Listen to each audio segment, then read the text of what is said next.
Salut à tous et bienvenue sur SCB TV pour tirer le bilan de cette saison 2021-2022. Superbe saison pour le Sporting Club de Bastia qui a marqué son retour en Ligue 2 avec un maintien, on va dire, obtenu haut la main, en tout cas une deuxième place, un maintien obtenu à 3 journées de la fin. Pour débriefer un petit peu cette saison avec nous, bien évidemment, le président du Sporting Club de Bastia, Claude Ferrand. Dit président, bonjour. Bonjour. On le disait juste en introduction, une 12e place, un maintien obtenu à 3 journées de la fin, un quart de finale de Coupe de France, une double victoire dans le derby. On va dire que si on doit tirer le bilan de cette saison, il est plutôt positif. Ouais, c'est un bilan positif parce que, vous l'avez dit, tu l'as dit, 12e place, quart de finaliste de Coupe de France, sorti par le vainqueur de la Coupe de France. C'est pas rien. Ouais. Ça veut dire qu'ils étaient sur quelque chose qui était une dynamique qui était, je dirais, presque increvable. On s'était fixé comme objectif le maintien et on l'obtient de belle manière. Alors, ce qu'on peut peut-être, entre guillemets, regretter, c'est qu'il arrive, je dirais, qu'à 3 journées de la fin. Et par le biais, en fait ce maintien tardif arrive certainement de par nos matchs nuls consécutifs à domicile. C'est peut-être un peu le regret qu'on peut avoir. Mais bon, voilà, maintenant c'est derrière, c'est passé. Ce qu'on doit retenir, c'est effectivement le travail qu'on a accompli. Justement, tu parles de ces matchs nuls, on va pas parler de difficultés, mais en tout cas de certaines périodes un petit peu poussives à domicile. On a entendu, on a vu un peu des fois de la déception des supporters, une certaine grogne. Et est-ce qu'on le comprend du côté du club, malgré le fait qu'on reste sur 5 années incroyables? Ouais, bien sûr qu'on le comprend. On le comprend parce que ça nous frustre nous-mêmes. Il faut bien que tout le monde comprenne que les joueurs sont là sur le terrain pour donner le meilleur d'eux-mêmes à chaque fois. Et que quand il y a une prestation qui termine sur un match nul ou une défaite, je peux vous garantir que les joueurs ne sont pas contents. Je peux vous garantir que les dirigeants ne sont pas contents. Le président que je suis, en fin de match, sur des prestations non abouties, je ne peux pas être content. Donc on est forcément obligé de comprendre la grogne des supporters.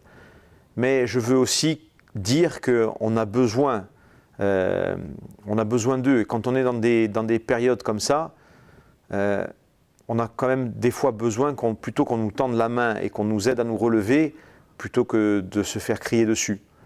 De temps en temps, il faudrait penser un petit peu à ça quand même, parce que je vous garantis que des fois c'est difficile. Quoi qu'il en soit, au niveau public, cette saison, une moyenne de 8355 spectateurs, top 5 de la Ligue 2. C'est incroyable d'avoir ce soutien populaire. On le répète, ce qui s'est passé en 2017, ça fait 5 ans que le club est en reconstruction. Et malgré tout, ce public, ce peuple bleu, comme on dit, a toujours été présent et l'a encore été cette année. Ouais, c'est absolument formidable. C'est compter sur cette ferveur, ça fait partie des choses positives, ça fait partie des choses qui vous donnent de la force. Et puis c'est beau. C'est beau. Quand vous rentrez dans le stade, quand vous rentrez sur la pelouse et que vous voyez tous ces gens qui sont là pour applaudir les joueurs, c'est beau. Et ça rend les choses beaucoup plus belles.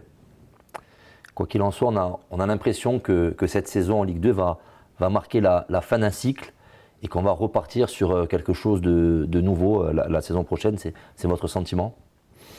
Oui, absolument. Parce que on aurait pu penser qu'un cycle nouveau allait s'entamer avec notre arrivée dans le monde pro, mais ça n'a pas été le cas. Je crois qu'on a encore travaillé dans la même lignée, avec le même état d'esprit, la même philosophie. Alors, non pas qu'on va changer de philosophie, mais je pense que réellement, oui, un nouveau cycle va s'enclencher dès cette saison, après avoir digéré la saison passée dans le monde pro, qui est un monde qui demande beaucoup plus d'exigences, que l'on a appréhendé de manière sereine, mais qui nous a quand même permis d'acquérir une certaine expérience, de nous rendre compte de certaines choses. Donc ça va nous faire entrer dans un nouveau cycle. Ouais. Qu'est-ce que ça veut dire? Ça veut dire qu'il va y avoir beaucoup de mouvements durant l'intersaison, que ce soit au niveau du groupe sportif ou même au niveau organisationnel? Oui, il y a du mouvement qui va s'opérer. On en parle beaucoup en ce moment sur les joueurs, hein, puisque on parle de 9 fins de contrat potentiels. Alors, avec certains, il y a des discussions qui sont engagées pour de la prolongation. Et j'ai aucun doute sur le fait que ça aboutira. Mais ensuite, oui, il y a au-delà des joueurs, il y a de l'organisation et ça va. On a de gros efforts à faire sur l'organisationnel aussi du club. Je parle du club en général. Bien Hein. sûr. Et donc ça sera fait, ouais. Pour revenir aux joueurs, vous l'avez dit, 9 joueurs en fin de contrat. Vous êtes en train de discuter avec certains pour des prolongations. Il devrait y avoir une communication un petit peu plus développée sur ce point dans les prochains jours. Mais dans votre tête, dans celle de Régis Broir, aujourd'hui, comment on souhaite fonctionner? 9 fins de contrat. Alors imaginons le pire scénario, 9 départs. Ça voudrait dire 9 arrivées derrière ou pas forcément? Non, pas forcément, parce qu'aujourd'hui, les désirs du coach sont de pouvoir travailler sur un groupe un peu plus restreint, pour travailler dans d'autres conditions. Et on veut lui donner la possibilité de le faire. On veut lui donner la possibilité de travailler avec ces moyens-là. Donc on va s'appliquer à faire en sorte, donc ce ne sera pas un départ remplacé par une arrivée, ça sera selon les départs qui seront actés, des arrivées qui vont correspondre à ce que souhaite faire le coach avec son staff. On a une idée déjà des profils? Alors oui, il y a des profils, on a des idées, on a ciblé des profils, mais effectivement, ça pourra se concrétiser qu'une fois que les joueurs qu'on a décidé de prolonger auront prolongé. Voilà, ça va être déterminant là-dessus. Sur le plan sportif, quels vont être les objectifs pour la saison prochaine? Des objectifs toujours modestes, mais quand même plus ambitieux, puisqu'on l'a dit en début d'émission, on a l'intention enfin, notre objectif principal était le maintien pour la saison passée. Aujourd'hui, on veut se développer un peu plus et on veut avoir l'ambition de terminer dans la première partie de tableau, si possible vers le milieu de la première partie de tableau, si je peux le dire comme ça, donc ça serait dans le quart. Voilà, parce qu'il faut avoir un peu plus d'ambition, il faut qu'on arrive à toucher notre maintien beaucoup plus facilement, beaucoup plus tôt, et qu'on soit beaucoup plus libéré avant, et qu'on fasse un championnat qui soit meilleur. Pour déjà nous-mêmes se faire plaisir, on a besoin de ça, hein, on a besoin d'accumuler des victoires, et pour faire plaisir à notre public. Un championnat qui l'année prochaine s'annonce peut-être un petit peu plus compliqué. 4 descentes vers le national, seulement 2 accessions et puis surtout des gros cylindrés de Ligue 1 qui risquent d'arriver. Bordeaux, c'est quasiment acté. Peut-être Saint-Étienne. Ça veut dire que ce championnat, il va être encore plus compliqué pour le Sporting la saison prochaine. Je ne veux pas être en contradiction avec ce que je viens d'énoncer, à savoir l'ambition de finir plus haut que cette année. Mais oui, ça peut rendre quand même les choses plus compliquées parce qu'on sait que le football est un sport compliqué, même si tous les sports le sont, mais le football particulièrement. On parle de Bordeaux, de Saint-Étienne, peut-être Metz, enfin on ne sait pas lequel, ou en tout cas lesquels vont nous rejoindre en Ligue 2. Ça ne veut pas dire que ce sont forcément les équipes qui vont nous chagriner, je vais dire, qui vont nous embêter, puisqu'on a vu cette saison qu'il y avait des équipes qui avaient annoncé en début de saison qu'elles accéderaient à la fin de la saison sportive en développant des budgets conséquents et que finalement il n'en a rien été. Il y a même Nancy qui descend alors que c'était jamais arrivé pour eux. Et il y a des clubs qui avaient annoncé des gros budgets de l'accession et qui n'ont pas accédé et qui sont restés dans la difficulté toute la saison. Donc il n'y a pas de vérité. Je pense qu'il faut qu'on soit concentré sur nous, pas sur les autres. Que ce soit Bordeaux, Saint-Étienne, Pau, je ne sais pas quelle équipe. Nous, il faut qu'on joue notre meilleur football, il faut qu'on développe notre meilleure agressivité. Je dis meilleure, c'est-à-dire qu'il faut une bonne agressivité, mais il faut qu'elle soit au rendez-vous. Et voilà, et on fera notre chemin sans tenir compte des autres. Alors, on parlait des grosses cylindries qui vont non seulement rejoindre la Ligue 2, mais avec des budgets extrêmement conséquents, hein, puisqu'on le sait, il y aura l'aide à la relégation, il y aura les droits télé pour ces équipes, mais il y aura également la possibilité de bénéficier des investissements de la structure commerciale qui a rejoint la Ligue de football professionnel. Le Sporting Club de Bastia aura droit également à sa part du gâteau. Vous pouvez nous expliquer un petit peu comment ça va se passer et ce que ça va rapporter très exactement au Sporting? Oui, bien sûr. Alors, pour ceux qui vont être relégués, alors il y a une manne financière qui va être conséquente, hein, qui émane de CVC, la structure, le fonds d'investissement qui fait partie de la nouvelle société commerciale de la Ligue de football professionnel, puisqu'on parle de 16 millions pour le relégué, de Ligue 1 à Ligue 2. Et pour les clubs de Ligue 2, il a été acté qu'une aide de 3 millions d'euros répartie sur 3 saisons allait être octroyée. Mais il faut savoir qu'on a la possibilité de demander à bénéficier des 2 premières échéances sur la seule première saison. Donc c'est-à-dire 1,5 million de leur rentrer dans le budget de la saison à venir 22-23. Donc on va bénéficier de cette manne financière, donc d'1,5 million. Ça va mécaniquement augmenter notre budget et le faire grimper à quasiment 9 millions, hein, puisqu'on était sur entre 7,3 et 7,5, plus le 1,5 million, ça va quasiment nous faire atteindre les 9 millions. En revanche, il faut comprendre que cette manne financière ne peut être octroyée au club qu'à condition qu'ils aient d'abord passé le contrôle de la DNCG. Une fois le contrôle passé, vous obtenez les fonds, mais ces fonds ne sont pas à dépenser comme on veut. C'est-à-dire qu'il y a un fléchage qui va être déterminé.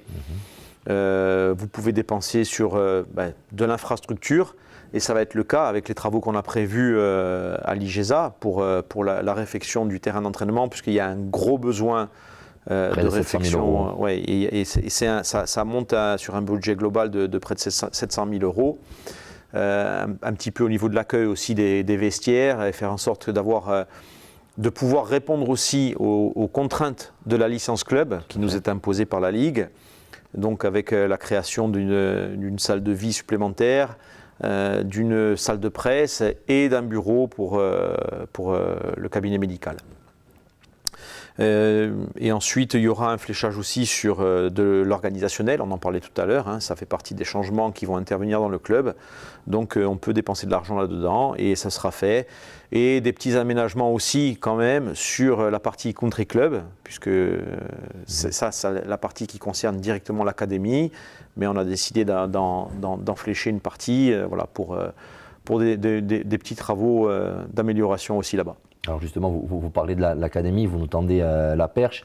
Il y a eu une superbe performance ces dernières semaines de nos jeunes qui vont accéder la saison prochaine au championnat U17 national et U19 national. C'était un objectif important, fort, et pour l'académie, mais aussi pour le Sporting Club de Bastia dans son ensemble et pour sa future politique de formation.